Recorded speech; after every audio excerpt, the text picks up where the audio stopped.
ভৱিষ্যত লক্ষ্য মোৰ সাংঘাতিক। মই মানে খেল কৰি গাঁৱৰ নাম উজ্জ্বল কৰিম। কিয় জানানে? খেল এইটো কাৰণে কৰিম, যিসকলে পাছ কৰিব, ভাল ভাল ৰিজাল্ট কৰিব, তেওঁলোকেতো ডক্তৰ, ইঞ্জিনিয়াৰ আৰু কিবা কিবি হৈ বাহিৰত গুচি যাব।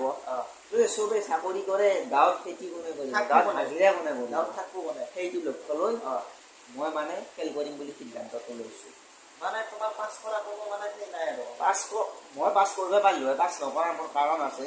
পাছ কৰাৰ লগত বহুত মানুহ আমাৰ ঘৰত আহিব, চাহ তামোল দিব লাগিব, কোনে যোগাৰ ধৰি থাকে মানে এইখিনি মানুহ। সেইকাৰণে মই পাছ কৰাৰ সিদ্ধান্তটো লোৱা নাই, খেল কৰাৰ সিদ্ধান্ত লৈছোঁ। খেল কৰি তুমি কি কৰিম বুলি ভাবিছা? মই গাঁৱত হাজিৰা কৰিম, আৰু তাৰপাছত চব্জি বেপাৰ কৰিম, তাৰপাছত খেতি কৰিম।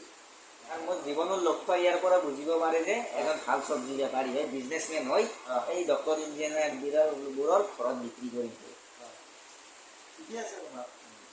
আৰু কিবা সুধিব লগা আছে নেকি? সুধিব লগা আছে বহুত। আজি যি ৰিজাল্ট দিব তোমাৰ মনোভাৱ কেনেকুৱা? মনোভাৱ বহুত বঢ়িয়া, কাৰণ ৰিজাল্টত ফেইল কৰাৰ লগে লগে মোৰ ঘৰলৈ এটা গুড নিউজ আহিব। ঘৰৰ পৰা হয় বিয়া পাতি দিব, নহয় যা ঘৰৰ পৰা ওলাই যা, নহয় যা তই ৰিক্সা চলা, ঠেলা চলা, গাড়ীৰ ড্ৰাইভাৰ হ, হিন্দীমেন হ, হৈ থাক। মানে তুমি পাছ নকৰাই আৰু? পাছ নকৰাটো চিয়ৰ, কাৰণ মই পঢ়াৰ সময়ত মই যিটো কষ্ট কৰি পঢ়িছিলোঁ মই কেনেকৈ পাছ কৰিম? মই বিড়ি জ্বলাই জ্বলাই পঢ়িছিলোঁ, সেই বিড়িৰ পোহৰত। হয় নেকি? হয়। মানে বহুত বেয়া অৱস্থা হৈছে তোমাৰ? অৱস্থা বেয়া যোৱা নাই, কিন্তু মই কাৰণ মোৰ কিছুমান ৰুটিন আছিল। মই যদি পঢ়াৰ সময়ত মোবাইলটো আৰু বিড়ি এটা জ্বলাই নলওঁ, মই পঢ়া নাযায়, সেইটো কাৰণে জ্বলাই লৈছিলোঁ। তোমালোকৰ ঘৰত ব্যৱস্থা নাছিল? ব্যৱস্থা গোটাই আছিল, লাইটৰ পোহৰত পঢ়িম, তোমাৰ চকু জিলমিল কৰে, চকু চাকমাত ধৰে, সেইটো কাৰণে মই লাইটৰ পোহৰত নপঢ়োঁ। বাকী স্কুলত যাতে তুমি কিবা খাই গৈছিলে না? হয়, ৰাতিপুৱা এটা ধূমপান কৰোঁ মই, তাৰপৰা স্কুলত যোৱাৰ আগে আগে এক পেকেট চিখৰ খাওঁ, আহি ৰাতি এটা বিয়াৰ খাই শুই থাকোঁ, মানে টোপনিটো মানে ফ্ৰেছ হয় দেখি। মানে কেইঘণ্টামান পঢ়িছিলে তুমি? পঢ়াৰ নামত 10 মিনিটমান পঢ়িছিলোঁ চাগে, অল টোটেল আৰু দিনটোত 10 মিনিটমান। বাকী সময়খিনি মই খাই ধেমালি তোমালোকৰ লগত ফূৰ্তি কৰিয়ে মই কটাই দিলোঁ, যাৰ কাৰণে আজি মোৰ ভৱিষ্যত সুন্দৰ এটা লক্ষ্য হ'বলৈ গৈ আছে, চলি বেপাৰ। ঠিকে আছে, ঠিকে আছে। বাকী তোমাৰ গাৰ্লফ্ৰেণ্ড চাৰ্লফ্ৰেণ্ড আছে নে নাই? গাৰ্লফ্ৰেণ্ড চাৰ্লফ্ৰেণ্ড এইবিলাক নাই বাৰু, এইবিলাক গাৰ্লফ্ৰেণ্ড চাৰ্লফ্ৰেণ্ডত মই চেপ্টাৰটো বাদ দিছোঁ, কাৰণ আমাৰ দৰে চলিক কোনে গাৰ্লফ্ৰেণ্ড বনাব, কোনে বয়ফ্ৰেণ্ড বনাব, সেইটো কাৰণে আৰু আমি এইবোৰ লাইনত নাই। আমি ভাবিছোঁ এইবাৰ হাই ছেকেণ্ডেৰী ৰিজাল্টটো চাই লওঁ কেনে হয়, বা বেলেগৰ ৰিজাল্টটো চাই আমি পাৰ্টি খাব যাম। আৰু এটা কথা মোৰ এইটো কাৰণে বেয়া লাগে, আমি যদি পাছ কৰোঁ পাৰ্টি কৰিব, কিমান মানুহে পাছ কৰিলে, আমাক কোনোবা পাৰ্টি দিছেনে? আমি কিয় পাৰ্টি দিম কোৱাচোন? সেইটো কাৰণে খেল কৰিবা? সেইটো কাৰণে খেল কৰিম। খেল কৰি মই নাম উজ্জ্বল কৰি দিম, আৰু অসমৰ ভিতৰত সৰ্বনিম্ন নম্বৰ লৈ মই খেল কৰিম। গৌৰৱ, আমাৰ এই অঞ্চলৰ গৌৰৱ। সৰ্বোচ্চ নম্বৰ লৈতো চবেই পাছ কৰে, সৰ্বনিম্ন নম্বৰ লৈ পাছ কৰক দেচোন, ফেইল কৰক দেচোন, সেইটো এটা গৌৰৱ। এইকেইটা আমাক বহুত দৰকাৰ। এনেকুৱা প্ৰতিভা যাতে অসমৰ বাহিৰত নাযায়, অসমৰ ভিতৰতে থাকে, সেইটো কাৰণে মই চব বস্তুৰে ক্লাছ মেনেজ থাকে, ভাল বেয়া লাগে, ভাল বেয়া চব বস্তুৰে থাকে। আমাৰ বাৰু তোমাক এটা মই প্ৰশ্ন সুধিম, এনেকুৱা আজি ৰাতিপুৱাই যি মোৰ ওচৰ পালা আহি এই ৰিজাল্ট দিব বুলি গম পাই, কেনেকৈ গম পালা মই ফেইল কৰিম বুলি? নাই, মই গম পালোঁ। আগত টকশ্ব'টো মই তোমাক যোৱাবাৰো টকশ্ব'ত দেখা পাইছোঁ, দিছিলে সিহঁতে তোমাৰ সেই আমাৰ উৎপল ডেকা আছিল, তেতিয়া অৱসৰ ল'লে এতিয়া মই আছোঁ। এনে নতুনকৈ মানে চেনেলটোৰ নাম কি তোমালোকৰ? এইটো গৰম লাইট।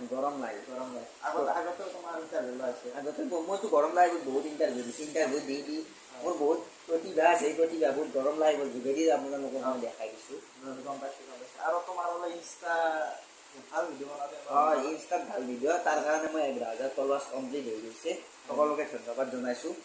আৰু যাতে ফলোৱাৰ্ছ এনেকৈ বাঢ়ি বাঢ়ি গৈ থাকে। মোক লাইক নালাগে দেই, লাইক ছেকশ্যন আৰু কমেণ্ট ছেকশ্যনটো মই সদায় অফ ৰাখোঁ, কাৰণ ভিডিঅ' চাই থাকিলে মোক লাইক কমেণ্ট মাৰি মোক ইচ্ছা দিব নালাগে। আৰু কোনো যাতে মোক হোৱাটছআপ গ্ৰুপো এড নকৰে, মোক গ্ৰুপৰ জ্ঞান দিব নালাগে তোমালোকে।